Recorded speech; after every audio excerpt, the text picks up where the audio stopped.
everybody, and welcome to another episode of Pro Tactics. And today, me and Wade are taking a look at Pokemon Go. Dan, what is this? Now, see, this is a kind of a weird little game, especially since it tells you nothing, which is why we're doing this episode of Pro Tactics. So it's a Pokemon game, but it's very, very similar to another game that Niantic has made called Ingress. So this is sort of an ARG game where, honestly, if you want to get the most out of this game, you cannot just sit around at your house and play. This is a game you actually have to go out and, sort of explore around you. And Into the real world. Yes. The sun on your face. Absolutely right. And I should stress that, when you're playing this game, to be careful of your surroundings. Right. You don't want to wander out in the street trying to catch a Caterpie, that's for sure. Caterpie. That's right. So yeah, we're walking around here, I see. So let's just start at the beginning, all right? So this game doesn't tell you much. It starts you off with one of the top 3 starters, right? So you can grab your Bulbasaur, your Squirtle, or your Charmander. And you obviously chose... Oh, Squirtle, of course. Oh, totally. It doesn't really matter, though. They start at such a low combat power that you're never going to use them anyway. So let's get right into what you should be doing in this game. Yes, give me some tactics. So if you're looking at the screen right now, we're walking along. We have these 3 little Pokemon at the bottom right corner of the screen. Now, those are the Pokemon near you. So you're going to want to keep that in mind if you're trying to catch something specific that you don't already have, or you want to load up on, for in this case, Drowsies. Yeah. Minneapolis is apparently the city of Drowsies. It's the You hub. can get a billion of them here. But they're showing up here because we've already caught them, right? Otherwise you see the silhouette like you would, The whole Pokemon theme is very strong here. Uh-huh. First thing you want to do is get to level 5. Before you do anything else, just get to level 5. And how do you do that? And how this is done is you see all those little blue gems in the background there? Those are called Pokestops. And those are real landmarks in the world. Those are real places. They can be anything from a statue, a bar, and as you walk by, you're going to be able to get loot from these. And you can do that every 5 minutes. So if you work or play around an area that has a bunch of these, you can just keep triggering them. So basically, you can get infinite items. There's no need to use the cash shop in any way. Right, and so it can give you Pokeballs, it can give you Pokeballs, potions, and revives are the big 3, but you could get lucky and get some other things too. It's all pretty random. But yeah, that'll keep your keep you flush, and it also gives you experience every time you pop one of these things open too. My favorite part of this game so far is the augmented reality. We just saw you capture Rattata, however you say that, in the real world. Those make for some really cool screenshots, and a lot of people have been taking cool pictures hey, look what's in my toilet. Or, there's a Grimer at the junk heap here, and that's really cool stuff like that. I like that. I dig it. But we went on a mission earlier today. Right, so the whole point of getting level 5 first is so you can make the most of your experience here, and that's all what Pro Tactics is all about. Yeah, is efficiency, right? Ultimately being the best. That no one ever was. Which is why, that's why Pokemon is such an allure to me, because, I want to be the best that no one ever was. Yeah. So here we are. Again, so hit these Pokestops up, catch every Pokemon you find.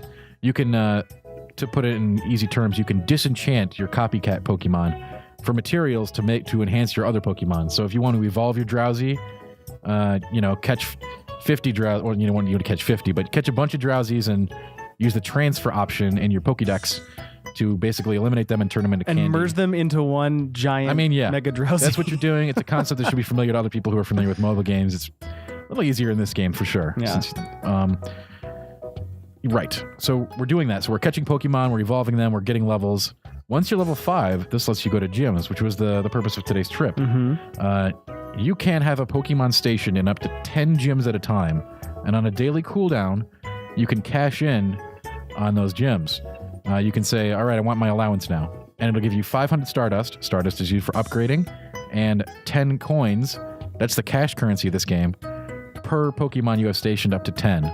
So that's 100 gold and 5,000 Stardust per day, which is extremely significant and will make you very powerful. So you want to do these things. It'll get you bag upgrades and all kinds of other great stuff. And being more powerful essentially equates to your combat points for your Pokemon, right? Right. It's all, instead of levels, Pokemon in this game have CP. Yeah. So that's just their combat power. It's a relative term. Another thing... You're going to want a good mix of types and stuff. Yeah, you don't battle other wild Pokemon to catch them. You just have to be skilled enough with a Pokeball toss. Yes. And there are several different tosses, and there's various difficulties. Green, red, and yellow on the actual Pokemon. You're not going to find a lot of hard stuff to catch early. But man, some of the rares could be tough. And you can also do special spins and stuff with the ball if you want to get a little extra XP and you've got 500 extra Pokeballs because you spent a few hours at a Pokestop. Right. And you want to just get extra XP because that's more valuable to you. But there's also, I saw you pick up a potion. There's incense. What do these things do? Yeah, okay, so the potions, there's no way to heal your Pokemon without getting potions or evolving them, and that's only gives them like 1 HP. So, okay. Well, an evolve will give them full, I think they're full HP back, but leveling them up gives them like 1. You really need potions if you're going to be fighting your Pokemon, but you'll get tons. Like I said, the game encourages you to do these walks, like hit the stop, hit the stop, hit the stop, hit a gym, hit the stop, and take them out. I'm seeing these like the leaves toss up. This is important. See these little leaves things? They look for the tall grass, right? That's where the wild Pokemon are. They're going to spawn rarer and more like stronger Pokemon. Mm-hmm. So you definitely want to keep an eye out for those. And I should mention that they're not specific. So like that tall grass being right there on the screen does not mean you just go to that spot and stop. It could be a circle away. But so you're not just randomly wandering into some like bar looking for... Right, it's where you're going to want to hunt. Yeah, this is a good mission. There's a lot of junk Pokemon on the way. As you'll see, I mean, Rattatas and Pidgeys, you are going to see a million of these things, but they can still be valuable to you in the early game. So these first weeks of the game, just grabbing like 10 million Rattatas and powering them up to a big Raticate, that should be enough to take over some local gyms. Essentially, there's no reason not to capture every Pokemon you come across, right? In theory. Okay. I mean, yeah, because it's still XP, right? Mm-hmm. And you definitely need lots of XP, and you need those materials. But in the end, like I'm sure a few weeks from now, I will not stop to catch Pidgeys and Rattatas. Yeah. They are just not going to do anything for me. So once you get to level 5, what can you expect? What sort of things are you looking for? 5 is the big one, because that means you can interact with gyms. And that's so the game is divided into 3 teams. You're going to pick your team at level 5. That's red, blue, or yellow, based on the 3 legendary Pokemon birds. Which one's the best? Well, we're Team Red here at GI, so all right. So I'm going to have to go with Moltres, and then it's basically like this big expanded social game in your area with all your gyms, under your control. And what you do here, it gets a little more advanced. Yeah. So check this out. You can only have a single Pokemon in each gym, but if you group up with your team, you can stack the gyms like you can in a Pokemon game and have like 5 or 6 in there, right? Okay. And they'll have to battle through all of those to break the gym and take it over. So if you want to control a gym that's going to be really hard to topple, you just get a bunch of friends together to contribute Pokemon for that. Just get in there, and then all of your guys can position a Pokemon in there and leave it there. So they all get ownership of the gym, so they're all getting a benefit, 10 coins and 500 Stardust a day.